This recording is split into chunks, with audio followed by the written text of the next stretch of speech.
تاسو ټول لیدونکو ته سلام، ستړي مه شئ. ښه خبره ستی د کرونا وایرس ډېر په چټکۍ سره مخ په خپرېدو ده.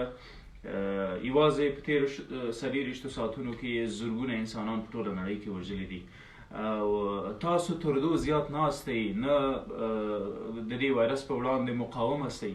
موږ ټول د انسان په حیث د دې فاجعې سره مخ یو. نو د خدای په لیاز که ضرورت مو جدي نه وي د کورونو مه راوځئ. که کور نه راوځئ نو او بیرته کور ته ځئ نو دا احساس در سره ولره چې د کور غړو ته به د کرونا وایرس د ځان سره وړي.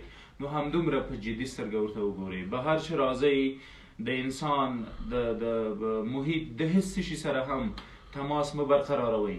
ډېره هڅه وکئ چې هغه لمس نه کوي دا شیان. که احیانا لمس مو کړل نو ګوته یا لاس خولې ته، غوږو ته، پوزې ته، سترګو ته مه وروړئ. په هر ډول حالاتو کې د دولت همکاره پاتې شئ، د روغتیا وزارت همکاره پاتې شئ. دا یوازې د روغتیا د وزارت د حاکم دولت کوم ستونزه، کوم مشکل نه ده. دا زموږ او ستاسو ټول ګډ پرابلم ده، ګډ او د دې په وړاندې باید اوږه په اوږه ټول سره ودرېږو.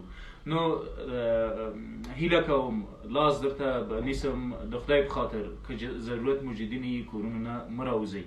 که کور نه راووتې نو دا احساس در سره ولره محیط کې همدومره د کرونا وایرس تیت شوی ده چې بیرته به کور ته د کرونا وایرس وړي در سره.